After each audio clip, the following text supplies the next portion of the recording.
Hello दोस्तों, आप सभी का स्वागत है मेरे यूट्यूब चैनल में। आज की कहानी है कैद इश्क भाग 25। City centre mall.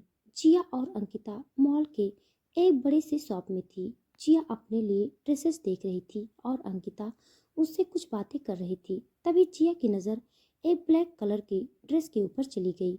उसने वो ड्रेस छूकर देखा। तभी अंकिता धीरे से बोली, वाओ, इट्स ब्यूटीफुल, तुझ पर अच्छा लगेगा। जिया गहरी सांस लेकर बोली, I do not like black. Ankita उसे देखते हुए बोली, आर यू सीरियस? तुझे ब्लैक कितना पसंद है ये सिर्फ मैं जानती हूँ। चल, अब ज्यादा ड्रामे मत कर, ये ड्रेस ट्राई करके देख। जिया चिढ़ते हुए बोली, तुझे समझ नहीं आ रहा? I do not want this colour. Ankita कुछ पल रुककर बोली, क्योंकि उसे ब्लैक पसंद है, इसीलिए अब तुझे ये कलर पसंद नहीं। जिया दूसरी ड्रेस देखते हुए बोली, ऐसा कुछ नहीं है, तू मुझ पर से नजरें हटा और खुद के लिए भी कुछ देख ले। अंकिता ना में सर हिलाते हुए दूसरी तरफ चली गई। करीब 1 घंटे के बाद वो दोनों शॉप से बाहर आ गई। अंकिता मुस्कुराते हुए जिया को देख रही थी। तभी जिया इरिटेट होकर बोली, व्हाट? अंकिता उसी तरह से बोली, आखिर में तूने वो ड्रेस ले ही ली। जिया बिना किसी भाव के बोली, सो व्हाट? ब्लैक कलर पर किसी का कॉपीराइट नहीं है। बोलते हुए वो आगे निकल गई। अंकिता उसके पीछे जाते हुए बोली, जिया, मुझे भूख लगी है यार, कुछ खा लेते हैं ना। उसकी बात सुनकर जिया बिना कुछ बोले लिफ्ट की तरफ बढ़ गई। कुछ मिनट बाद वो दोनों फूड कोर्ट में थी। अंकिता मजे से अपना खाना खा रही थी और जिया अपनी कोल्ड कॉफी पीते हुए फोन चला रही थी। तभी उसे अजीब सा महसूस होने लगा। अचानक ही उसे गर्मी लगने लगी। जिया ने अपना जैकेट उतार कर वहीं एक चेयर पर रख दिया। अंकिता खाना खाते हुए बोली, क्या हुआ, तू ठीक तो है? जिया गहरी सांसें लेते हुए बोली, पता नहीं, मुझे बहुत ज्यादा गर्मी लग रही है, मुझे सांस नहीं आ रही है। अंकिता ने जल्दी से अपने हाथ साफ किए और शॉपिंग बैग उठाते हुए बोली, पहले हम घर चलते हैं, ओके? जिया ने हाँ में सर हिला दिया और अपनी जगह से खड़ी हो गई। अंकिता आगे चल रही थी और जिया उसके पीछे। कुछ मिनट बाद वो दोनों गाड़ी में थी। अंकिता ड्राइव कर रही थी और जिया पैसेंजर सीट पर बैठी हुई थी। उसका चेहरा पसीने से भीग चुका था। गाड़ी में एसी ऑन था, फिर भी उसे गर्मी लग रही थी। उसकी हालत देखकर अंकिता को घबराहट होने लगी। उसने जल्दी से अपने फोन से किसी को कॉल किया और फोन स्पीकर पर डाल दिया। 1 घंटे बाद इन्फिनिटी हॉस्पिटल। जिया वार्ड के अंदर थी और अंकिता बाहर चक्कर काट रही थी। तभी स्मृति, अखिलेश और स्वरूप वहां आ गए। उन्हें देखते ही अंकिता जल्दी से बोली, अंकल आंटी, पता नहीं जिया को क्या हो गया, उसे सांस लेने में प्रॉब्लम हो रही थी तो मैं उसे यहाँ ले आई। स्मृति जल्दी से बोली, उसने कुछ खाया था, मतलब जो उसके रूटीन से कुछ अलग हो? अंकिता ना में सर हिलाते हुए बोली, नहीं आंटी, उसने तो सिर्फ कोल्ड कॉफी ली थी। तभी वार्ड का दरवाजा खुला और डॉक्टर बाहर आए। अखिलेश जल्दी से उनके पास जाकर बोला, अब कैसी है वो? डॉक्टर सीरियस टोन में बोला, आपसे बात करनी है, मेरे केबिन में आइए। बोलकर वो वहां से निकल गए। अखिलेश और स्मृति ने एक दूसरे की तरफ देखा और फिर डॉक्टर के पीछे चले गए। कुछ मिनट बाद वो दोनों डॉक्टर के सामने थे। डॉक्टर सीरियस होकर बोले, मिस्टर मित्तल, आपकी बेटी की बॉडी में ड्रग्स मिले हैं। उसकी बात सुनते ही स्मृति और अखिलेश हैरानी से एक दूसरे की तरफ देखने लगे। उनके एक्सप्रेशन देखकर डॉक्टर आगे बोले, मैं समझ सकता हूँ, आजकल के बच्चे किसी की नहीं सुनते, लेकिन ये बहुत ही सीरियस मैटर है। उसने जो ड्रग्स लिए हैं वो एक बार इंसान ले लेता है तो उसके बाद उसे खुद को कंट्रोल करना मुश्किल हो जाता है। अखिलेश सीरियस होकर बोला, डॉक्टर जो भी है साफ साफ बताइए। डॉक्टर ने गहरी सांस ली और आगे बोले, ये ड्रग्स ज़्यादातर प्रोस्टिट्यूशन का काम करने वाली औरतों को दिया जाता है ताकि वो अपना काम ठीक से करें बिना किसी सवाल जवाब के। ड्रग्स लेने के बाद वो औरतें खुद ही सब करने के लिए तैयार हो जाती हैं। आप समझ रहे हैं ना? अखिलेश एक पुलिस ऑफिसर था और उसके पास हर रोज कई ऐसे केसेस आते थे, इसीलिए उसे सब पता था। वो धीरे से बोला, मैं समझ गया, लेकिन इसका कोई इलाज तो होगा ना? डॉक्टर एक फाइल में कुछ देखते हुए बोले, परमानेंट इलाज नहीं है, लेकिन हम कुछ दिन तक मेडिसिन से उसे कंट्रोल कर सकते हैं। आपकी बेटी ने सिर्फ एक ही बार ड्रग्स लिए हैं, तो कोई प्रॉब्लम नहीं होगी। स्मृति जल्दी से बोली, ये मेडिसिन कब तक लेनी होगी? मतलब जिंदगी भर तो नहीं ले सकते ना? उसके भी साइड इफेक्ट होंगे। डॉक्टर ने उसकी तरफ देखा और कुछ पल रुककर बोले, सही कहा आपने। मेडिसिन से कुछ दिन काम चल जाएगा, लेकिन एक वक्त के बाद मेडिसिन भी काम नहीं करेगी। स्मृति हिचकिचाते हुए बोली, अगर ये सिचुएशन कंट्रोल नहीं हो सकती तो इसका मतलब ड्रग्स लेने के बाद उसके साथ। बोलते हुए वो चुप हो गई।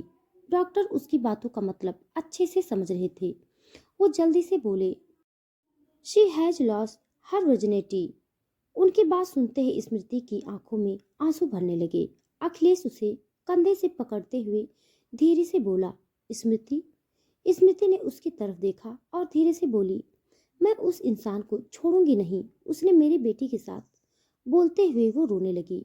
डॉक्टर शांत लहजे में बोले, मिस्टर मित्तल, मेरी सलाह है कि आप उनकी जल्द से जल्द शादी करवा दीजिए। एक पार्टनर के साथ रहेगा तो कोई प्रॉब्लम नहीं होगी। I hope you can understand. Akhilesh ने हाँ में सर हिला दिया और स्मृति को लेकर वहां से निकल गया। इधर स्वरूप और अंकिता वार्ड के बाहर ही बैठे हुए थे। तभी स्मृति और अखिलेश वहां आ गए। स्मृति को देखते ही स्वरूप जल्दी से उसके पास जाकर बोला, मॉम, आप रो क्यों रही हैं? स्मृति उसके सीने से लग गई और धीरे धीरे रोने लगी। स्वरूप ने तुरंत अखिलेश की तरफ देखा, जो अब तक बेंच पर बैठ चुका था। अंकिता धीरे से बोली, अंकल, कुछ सीरियस हुआ है क्या?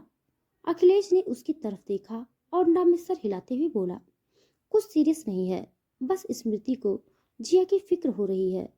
अंकिता मुस्कुराते हुए बोली, आंटी, आप इतना टेंशन क्यों ले रही हैं? सब ठीक है। तो प्लीज आप शांत हो जाइए। जिया आपको ऐसे दिखेगी तो उसे कितना बुरा लगेगा। उसकी बात सुनकर स्मृति ने अपने आंसू पोंछे और वार्ड के अंदर चली गई। उसके पीछे अंकिता भी निकल गई। उनके जाते ही स्वरूप अखिलेश के पास बैठ गया और धीरे से बोला, डैड, क्या हुआ है? अखिलेश बिना कुछ बोले उसकी तरफ देखने लगा। शाम का वक्त, मित्तल बिला। जिया अपने बेडरूम में बेड पर लेटी हुई थी।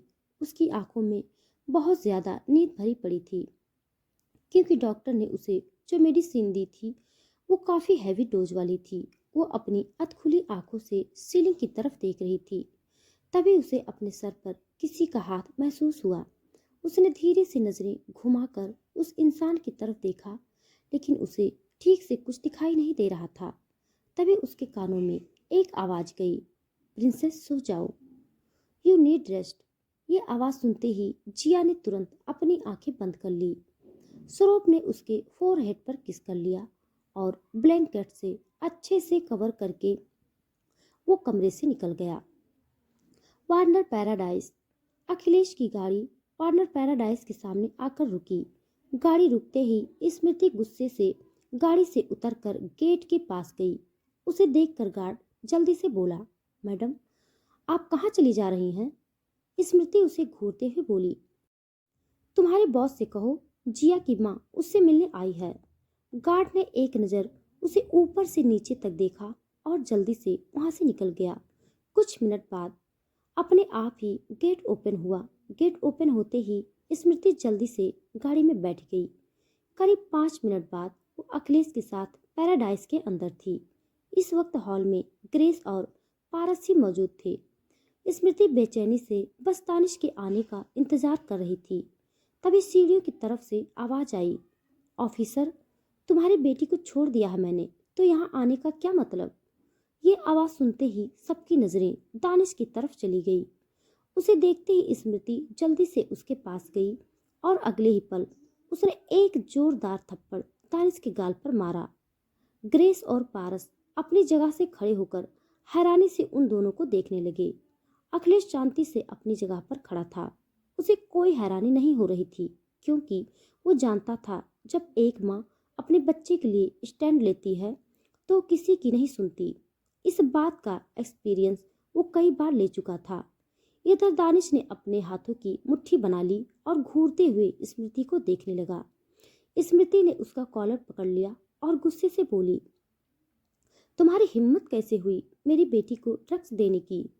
तुम्हें पता है तुम्हारी वजह से वो हॉस्पिटल में बेड पर है। उसकी बात सुनते ही दानिश के साथ साथ ग्रेस और पारस के एक्सप्रेशन एकदम से चेंज हो गए। स्मृति चिल्लाते हुए बोली, प्रोस्टिट्यूशन के लिए इस्तेमाल करने वाले ड्रग्स देकर तुमने उसका फायदा उठाया। ये सब करने से पहले तुम्हारे दिमाग में एक बार भी ये ख्याल नहीं आया कि तुम्हारी भी एक बहन है? क्यों किया तुमने ऐसा? बोलते हुए वो जोर जोर से रोने लगी। दानिश ने उसे कंधे से पकड़ते हुए सोफे पर बिठा दिया और पारस को कुछ इशारा किया। कुछ मिनट बाद पारस पानी का गिलास लेकर वहां आ गया। पानी पीने के बाद स्मृति काफी हद तक शांत हो चुकी थी। Warner palace, UK. सारा और विलियम स्टडी रूम में थे और उनके सामने एक आदमी खड़ा था। विलियम सीरियस टोन में बोला, क्या तुम्हें पूरा यकीन है कि वो लड़की लिली ही थी? वो आदमी, जिसका नाम जैस्पर था, वो जल्दी से बोला, यस मिस्टर वार्नर, मैंने पूरी छानबीन करके ये पता लगाया है, आपसे कांटेक्ट किया है। सारा खुश होते हुए बोली, फाइनली मेरी बहू मिल गई। अब कोई भी लड़की दानिश और लिली के बीच में नहीं आ सकती। विलियम ने उसे हाथ दिखाकर चुप रहने का इशारा किया और फिर जैस्पर की तरफ देखते हुए बोला, कहाँ मिलेगी वो? हमें उसका एड्रेस चाहिए। जैस्पर जल्दी से बोला, मिस्टर वार्नर, मुझे थोड़ा वक्त चाहिए, जल्द ही मैं आपको उनका एड्रेस दे दूंगा। फिलहाल तो सिर्फ उनके बारे में पता चला है। विलियम गहरी सांस लेकर बोला, इतना इंतजार कर लिया है तो थोड़ा इंतजार और सही। जैस्पर उसकी तरफ देखते हुए बोला, थैंक यू मिस्टर वार्नर, मैं अपने आदमियों को काम पर लगा देता हूँ। विलियम ने हाँ में सर हिला दिया और उसके बाद जैस्पर वहां से निकल गया। उसके जाते ही सारा मुस्कुराते हुए बोली, थैंक गॉड, सब ठीक हो रहा है। मुझे तो दानिश की फिक्र हो रही थी, वो उस लड़की के पीछे पागल हो रहा था, लेकिन अब सब ठीक हो जाएगा। विलियम ने एक सिगरेट सुलगाते हुए कहा, उसे आने में अभी वक्त है, अपना ख्याली पुलाव पकाना बंद करो। सारा ने उसकी तरफ देखा और चिढ़ते हुए बोली, तुम तो बस मेरे अरमानों पर पानी फेरने का काम कर रहे हो। अरे बहू आने वाली है, खुश होना तो बनता है ना। विलियम ने ना में सर हिला दिया और अपनी सिगरेट एंजॉय करने लगा। Delhi, India, Mittal villa. रात का वक्त। अखिलेश और स्वरूप हॉल में बैठे थे।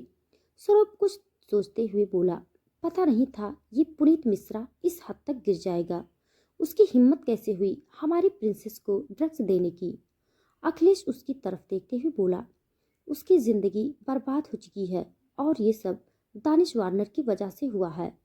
स्वरूप सामने देखते हुए बोला, अगर उसने वक्त रहते ही प्रिंसेस को हमारे पास भेज दिया होता तो ये सब होता नहीं। अखिलेश शांत लहजे में बोला, कुछ बातें हमारे साथ में नहीं होती स्वरूप, जिस वक्त जो होना होता है वो होकर रहता है। उसकी बात सुनकर स्वरूप कुछ पल रुककर बोला, आगे क्या सोचा है आपने? क्या आप सच में प्रिंसेस की शादी करवा देंगे? आपको लगता है वो शादी जैसी बड़ी जिम्मेदारी को हैंडल कर पाएगी? अखिलेश सामने देखते हुए बोला, और कोई ऑप्शन नहीं है। मेडिसिन के भरोसे कुछ दिन रुका जा सकता है, लेकिन बाद में प्रॉब्लम हो जाएगी। उसकी बात सुनकर स्वरूप चुपचाप उसे देखने लगा, क्योंकि अखिलेश सच ही बोल रहा था। अगर वक्त रहते ही जिया की शादी नहीं हुई तो बाद में प्रॉब्लम होने वाली थी।